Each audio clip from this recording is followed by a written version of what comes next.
Every country on earth at the moment is reforming public education. There are two reasons for it. The first of them is economic. People are trying to work out, how do we educate our children to take their place in the economies of the 21st century? How do we do that, given that we can't anticipate what the economy will look like at the end of next week, as the recent turmoil is demonstrating? How do we do that? The second, though, is cultural. Every country on earth is trying to figure out, how do we educate our children so they have a sense of cultural identity and so that we can pass on the cultural genes of our communities while being part of the process of globalization. How do we square that circle? The problem is they're trying to meet the future by doing what they did in the past. And on the way, they're alienating millions of kids who don't see any purpose in going to school.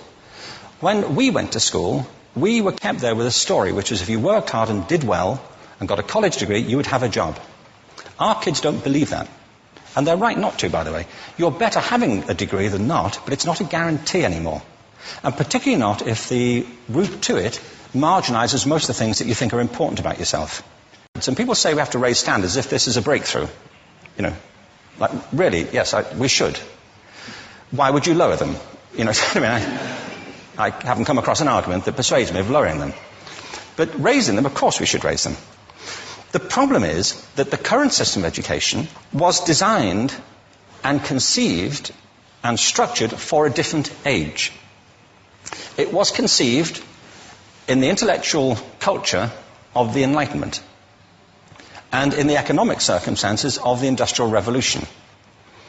Before the middle of the 19th century, there were no systems of public education. Not really. I mean, you could get educated by Jesuits, you know, if you had the money. But public education, paid for from taxation, compulsory to everybody and free at the point of delivery, that was a revolutionary idea. And many people objected to it. They said it's not possible for many street kids, working class children, to benefit from public education. They're incapable of learning to read and write, and why are we spending time on this? So there's also built into it a whole series of assumptions about social structure and capacity. It was driven by an economic imperative of the time, but running right through it was an intellectual model of the mind, which was essentially the Enlightenment view of intelligence. That real intelligence consists in the capacity for a certain type of deductive reasoning and a knowledge of the classics originally, what we come to think of as academic ability. And this is deep in the gene pool of public education, that there are really two types of people, academic and non-academic, smart people and non-smart people. And the consequence of that is that many brilliant people think they're not, because they've been judged against this particular view of the mind. So we have twin pillars, economic and intellectual. And my view is that this model has caused chaos in many people's lives. It's been great for some. There have been people who have benefited wonderfully from it. But most people have not. Instead, they suffer this. This is the modern epidemic, and it's as misplaced and it's as fictitious. This is the plague of ADHD.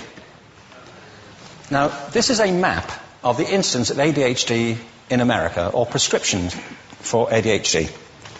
Don't mistake me here. I don't mean to say there is no such thing as attention deficit disorder. I'm not qualified to say if there is such a thing. I know that a great majority of psychologists and paediatricians think there is such a thing.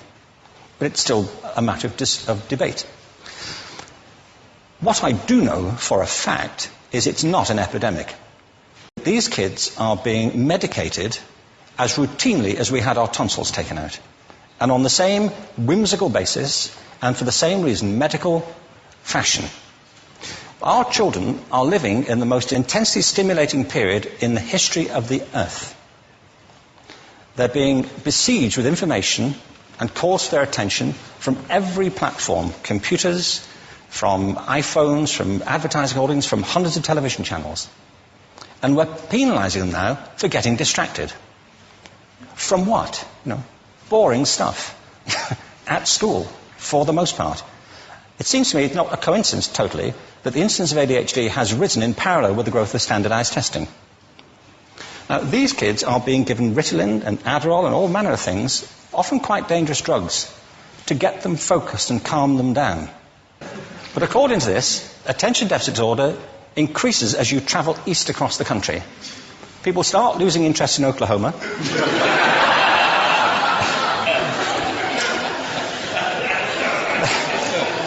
They can hardly think straight in Arkansas. And by the time they get to Washington, they've lost it completely. And there are separate reasons for that, I believe.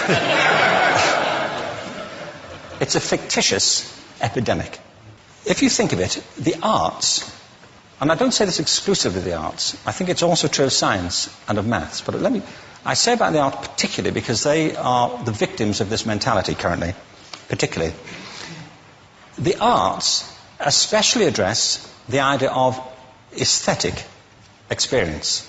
An aesthetic experience is one in which your senses are operating at their peak, when you're present in the current moment, when you're resonating with the excitement of this thing that you're experiencing, when you are fully alive. An anesthetic is when you shut your senses off and deaden yourself to what's happening. And a lot of these drugs are that. We're getting our children through education by anesthetizing them.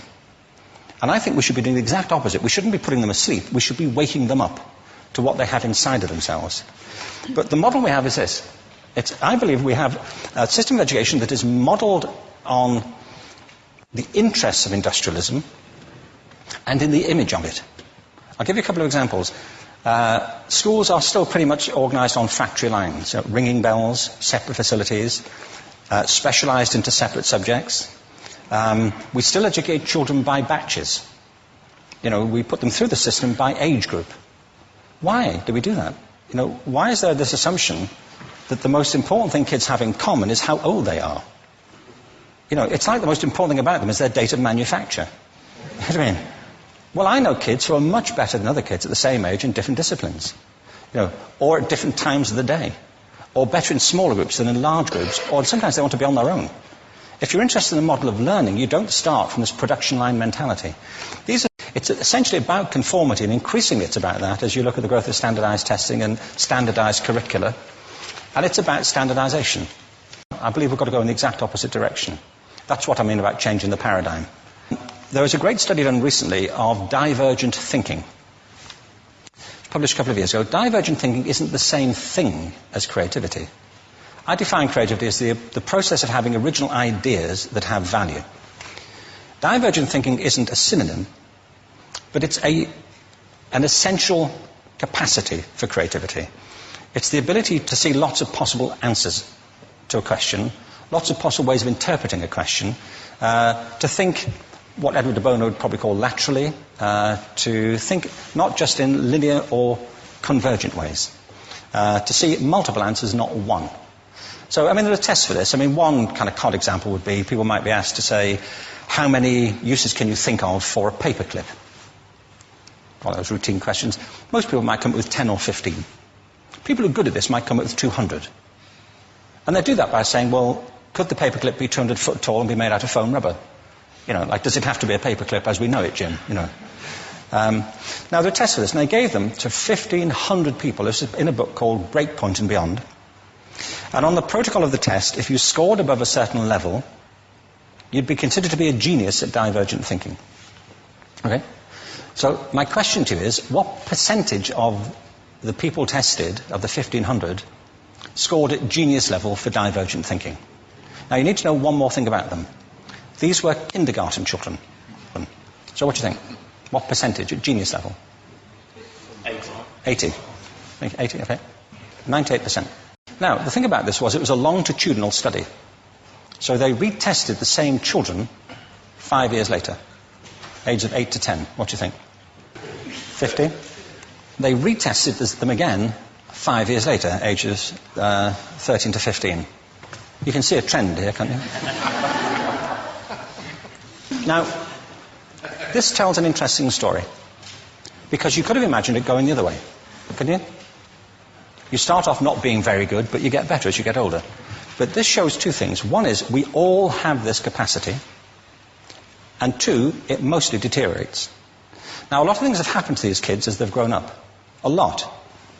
But one of the most important things that happened to them, I'm convinced, is that by now they've become educated. They've spent 10 years at school being told there's one answer, it's at the back. And don't look. And don't copy, because that's cheating. I mean, outside schools, that's called collaboration, but inside schools.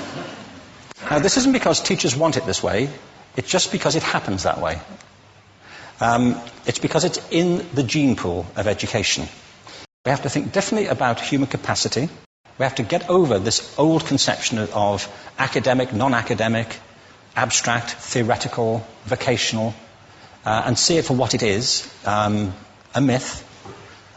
Secondly, we have to recognize that most great learning happens in groups, that collaboration is the stuff of growth. If we atomize people and separate them and judge them separately, we form a kind of disjunction between them and their natural learning environment. And thirdly, it's crucially about the culture of our institutions, the habits of the institution and the habitats that they occupy.